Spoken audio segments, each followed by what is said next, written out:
आप सभी साथियों को जय हिंद। मेरा नाम प्रबल है। अध्ययन मंत्र के यूट्यूब चैनल पे आपका मैं बहुत बहुत स्वागत करता हूं। आप सभी साथियों को पता है कि हम सब लोग क्या लेकर के चल रहे हैं भाई। तो हम सब लोग लेकर के चल रहे हैं एनसीईआरटी सीरीज। ये सारी के सारे टीचिंग एग्जाम्स के लिए बहुत ही ज्यादा इंपॉर्टेंट है। स्पेशली सीटेट के लिए तो ये रामबाण का काम करेगा भाई। हम लोग एक एक चैप्टर इसमें कंप्लीट कर रहे हैं और धीरे धीरे करते करते हम लोग चैप्टर 6 में पहुंच गए। हम लोग किसमें पहुंच गए भाई? चैप्टर 6 में पहुंच गए हैं। तो आज हम सब लोग कम समय में काम की बात, आज हम सब लोग कम समय में काम की बात के अंतर्गत क्या पढ़ने वाले हैं। तो हम लोग क्लास 6 की जो आपकी सामाजिक राजनीतिक जीवन है उसका चैप्टर नंबर 6, नगर में प्रशासन आपके कैसे संभव होता है। आप सब लोगों को ये बात, अगर आप नगर में रहते होंगे या जानते होंगे तो आप लोगों को ये चीज समझ में आती होगी कि सर यहाँ के जो पार्क होते हैं उसको कौन मेंटेन करता है। सर यहाँ के जो स्ट्रीट होते हैं, जो यहाँ के स्ट्रीट होते हैं, जो गली होता है उसको सर कौन मेंटेन करता है। सर यहाँ की साफ सफाई की व्यवस्था आपकी कौन करता है। तो कोई ना कोई तो ऐसा व्यवस्था होगा ना, कोई ना कोई तो ऐसा होगा जो इन सारे काम को देखता होगा, इन सारी व्यवस्था को देखता होगा भाई। कहां पे क्या करवाना है, कहां पे क्या दिक्कत हो रहा है, किस तरीके की समस्या है, उसका समाधान कैसे हो सकता है। अब यहाँ पे प्रधानमंत्री तो आकर के सारे काम को करेंगे नहीं, यहाँ पे तो सीएम आकर के सारे काम को करेगा नहीं, यहाँ पे तो डीएम आकर के सारे काम को करेगा नहीं। तो जैसे मैंने आप लोगों को ग्राम पंचायत के बारे में मैंने आप लोगों को बताया था, उसी तरीके से आप लोगों को ये शहर के बारे में, नगर के बारे में भी आप लोगों को समझना है कि किस तरीके से आपकी व्यवस्था होती है, कैसे व्यवस्था होती है। उन सारी चीजों को हम लोगों को समझना है। देखिए जो शहर होता है उन शहर को क्या कर दिया जाता है भाई। तो उन शहर को जैसे आपने गांव को बांटा था ना अलग अलग वार्ड में, उसी तरीके से आप शहरों को भी क्या बांट देते हैं भाई? वार्ड में बांट देते हैं। तो शहरों को बहुत सारे वार्ड में आप बांट देते हैं और सारे के सारे वार्ड के एक रिप्रेजेंटेटिव के तौर पे, एक रिप्रेजेंटेटिव के तौर पे, एक प्रतिनिधि के तौर पे आप किसको चुन लेते हैं भाई? तो उसको बोलते हैं भाई वार्ड काउंसलर बोलते हैं। उसको क्या बोलते हैं भाई? वार्ड काउंसलर बोलते हैं। यानी सीधे तौर पे उसको क्या कहकर के संबोधित किया जाता है भाई? तो वार्ड पार्षद कहकर के संबोधित करते हैं। और वार्ड पार्षद सीधे उस वार्ड के, जिन शहर को आपने बहुत सारे वार्ड में डिवाइड कर दिया है, तो उस वार्ड के जो वोटर्स होते हैं वो सीधे तौर पे डायरेक्टली आपके वार्ड पार्षद को चुनते हैं। अब बहुत सारे वार्ड मेंबर्स मिलकर के, बहुत सारे वार्ड मेंबर्स मिलकर के, बहुत सारे वार्ड के सदस्य मिलकर के इस शहर के आपके किसको चुनाव करते हैं भाई? तो इस शहर के मेयर का चुनाव करते हैं। इस शहर का क्या चुनाव करते हैं भाई? मेयर का चुनाव करते हैं, जिसको महापौर भी कहते हैं। तो ये जो वार्ड काउंसलर्स हैं, जितने भी वार्ड पार्षद आपके चुन करके आए हैं, वही सारे के सारे वार्ड काउंसलर्स में से कोई एक, इन्हीं में से एक आपके क्या चुना जाता है? मेयर चुना जाता है। एक तो बातें हो गई। लेकिन इन सारे जो भी इनके द्वारा आपके बनाए जाते हैं कि योजना, कि ये चाहिए, हमें इस चीज की जरूरत है, हमें ये आवश्यकता है, इस प्रकार की चीजों की आवश्यकता है, उन सब चीजों को लागू करने के लिए कौन होता है भाई? तो उन सब चीजों को लागू करने के लिए आप लोगों को ध्यान रखने की जरूरत है। उन सब चीजों को लागू करने के लिए सरकार के द्वारा अपॉइंटेड यहां पे कमिश्नर होते हैं। सरकार के द्वारा अपॉइंट अलग अलग आपके एडमिनिस्ट्रेटिव आपके एम्प्लॉय होते हैं और वो इस तरीके से शहर की सारी व्यवस्था को बनाए रखने के लिए, शहर के सारे काम को सुचारू रूप से चालू रखने के लिए जिन जिन चीजों की आपकी आवश्यकता होती है, उन सारी चीजों को इनके कहने पे, इनके मांग के अनुसार लागू करने का काम ये लोग आपके कहते हैं।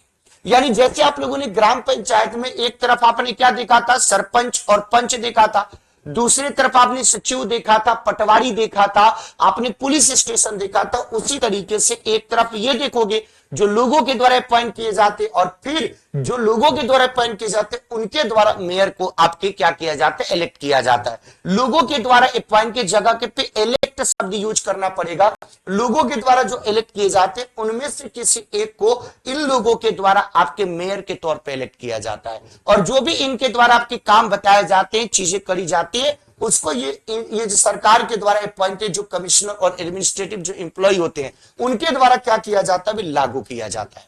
अब आपके मन में क्वेश्चन आएगा कि सर जब हम इनकम के बारे में बात करते हैं जब हम आय के बारे में जब हम बात करते हैं, जब हम इनकम के बारे में बात करें, जब हम आय के बारे में जब बात करते हैं, तो सर ये बात आप लोगों को ध्यान रखने की जरूरत है, इनको आय कहां से प्राप्त होती है। एक तो इनको गवर्नमेंट के द्वारा आपको मिलता है, अभी गवर्नमेंट के द्वारा मिलता है। दूसरा, अलग अलग प्रकार के टैक्स ये लोग लगाते हैं। दूसरा, ये अलग अलग तरीके के आपके टैक्स लगाते हैं। और ये जो खुद यहाँ के लोग होते हैं वो भी आपके क्या करते हैं भाई, कलेक्शन करते हैं। किस तरीके से, चंदा के रूप में आपके कलेक्शन करते हैं। और जो भी इनको पैसा मिलता है उसको खर्च यहाँ की सुविधाओं के लिए करते हैं, वो खर्च यहाँ की फैसिलिटीज के लिए आपके करते हैं। जैसे पार्क के रख रखाव के लिए, आपकी गलियों की व्यवस्था के लिए, नालियों की व्यवस्था के लिए, मंदिर, मस्जिद, चर्च, गुरुद्वारा, जो भी लोग लिए आपके आते हैं, उन सारे फैसिलिटीज के ऊपर ये लोग क्या करते हैं भाई, खर्च करते हैं। इस तरीके से ये व्यवस्था आपकी चलती है भाई। अब आप लोगों ने शहर में एक समस्या देखा होगा, उसको क्या बोलते हैं, रिसाइकलिंग, पुनर्चक्रण। जो भी चीज है, यानी जो आपके बेकार की चीज होती है, जो भी आपके वेस्ट मटेरियल आपके होता है, जो भी आपके वेस्ट मटेरियल होता है, जो भी आपके बेकार की चीज होती है, उसका पुनर्चक्रण आपको किया जाता है, उसका पुनर्चक्रण। और इसका सबसे बेहतरीन तरीके से पुनर्चक्रण वाला जो है वो कौन सा करता है, कबाड़ी वाला करता है। वो चीजों को कलेक्ट करता है, उसके बाद इसमें काम की चीजों को आपके एक जगह पे अलग करता है, और उससे जो चीजें फिर से बन सकती है उसके लिए काम करता है भाई। अब आप लोगों को मैं एग्जांपल बता देता हूं कि शहरी व्यवस्था किस लिए जरूरी है। आप लोग याद कीजिए 1994 में आप लोगों को ध्यान रखने की जरूरत है कि सूरत शहर में प्लेग आपके फैला था। प्लेग आपकी एक ऐसी बीमारी है जो अलग अलग तरीके से आपके लोगों तक फैल सकती है, हवा के माध्यम से भी और इस तरीके के माध्यम से।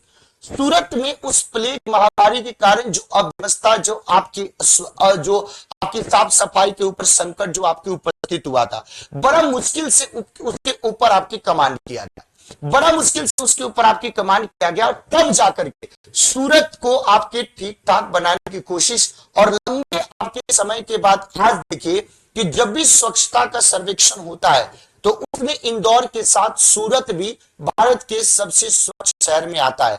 तो उसके पीछे सूरत की जो लोकल बॉडी है, जो स्थानीय स्वशासन है, जो उसका नगर प्रशासन है, उसको भी आपके श्रेय दिया जाता है। अब इसी काम को देखते हुए आप लोगों को मैं बताना चाहता हूं, इसी काम को देखते हुए मैं आप लोगों को बताना चाहता हूं कि भारत सरकार के द्वारा बहुत ही महत्वाकांक्षी योजना, जिसको हम स्वच्छ भारत मिशन कहते हैं, 2 अक्टूबर 2014 को उसकी आपकी शुरुआत हुई थी। 2 अक्टूबर 2014 को उसकी क्या हुई थी भाई, शुरुआत हुई थी, कि ताकि लोगों के अंदर स्वच्छता को लेकर के जागरूकता फैलाया जाए, ताकि लोगों के अंदर आपके क्लीननेस को लेकर के अवेयरनेस आपके फैलाया जाए, और लोगों को व्यक्तिगत स्तर पे इंडिविजुअली लोगों को जागरूक किया जाए कि स्वच्छता कितनी ज्यादा जरूरी है। और स्वच्छता होगा तो आपकी बीमारी आपसे दूर रहेंगी, और इस तरीके से बेहतरीन शहर का निर्माण होगा, लाइफस्टाइल बेहतर होगा, और सब कुछ आपकी अच्छा होगा। अगर ये सारे के सारे टॉपिक आपको समझ में आ गया है तो आपका 2 काम है भाई। एक काम क्या भाई, एक काम क्या है, तो आप सब लोगों को ध्यान रखने की जरूरत है। आपको ये बताना है कि ये जो आपको बताना है कि जो वार्ड के आपके मेंबर होते हैं, शहरों में जो वार्ड के मेंबर होते हैं, उनको क्या कहकर के संबोधित किया जाता है। पहला तो ये बताना है क्वेश्चन कि जो वार्ड के मेंबर होते हैं शहरों में, उसको क्या बोला जाता है। एक तो ये हो गया।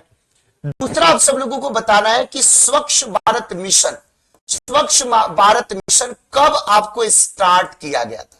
स्वच्छ भारत मिशन आपको कब स्टार्ट किया गया था, ये दूसरा क्वेश्चन आप सब लोगों को बताना है भाई। दूसरा क्वेश्चन आप लोगों को ये बताना है। और तीसरा क्वेश्चन आप लोगों को ये बताना है कि सूरत अभी के समय में कौन से स्टेट के अंदर आपको आता है भाई। सूरत अभी के समय में कौन से स्टेट के अंदर आपको आता है। तो ये 3 सवाल होमवर्क में करके बताइएगा, तो आप लोगों के एक भी क्लास में कभी भी आपके फीडबैक में कमी नहीं आनी चाहिए। आप सारे लोग, जितने भी लोग इस क्लास को रेगुलर बेसिस पे चाहते हैं, और इसी तरीके से एक क्लास में एक चैप्टर हम करते हुए जाएंगे, पॉलिटी करेंगे, फिर हिस्ट्री करेंगे, फिर बाकी और सारे सब्जेक्ट को करेंगे। तो आप सब लोगों के फीडबैक का हमें बेसब्री से इंतजार रहेगा। आप सब लोग अपना फीडबैक देना, होमवर्क देना। ये क्लास आपको कैसा लग रहा है, ये सीरीज आपको कैसा लग रहा है, ये बात आपको समझ में आ रही कि नहीं, जरूर बताइएगा। अगर आपने अध्ययन मंत्र कनेक्टेड एप्लीकेशन को नहीं किया है ज्वाइन, तो आज ही करें, और सारे ऑनलाइन कोर्सेज के लिए आप सब लोग अध्ययन मंत्र कनेक्टेड एप्लीकेशन से जुड़ सकते हैं। इस चैनल को सब्सक्राइब करें, इस सेशन को लाइक करना ना भूलिएगा। फीडबैक आपका जरूरी है, दीजिएगा और दोस्तों को शेयर कीजिएगा। फिर मिलेंगे नेक्स्ट सेशन में अगले चैप्टर के साथ। तब तक के लिए दुआओं में याद रखना। जय हिंद साथियों।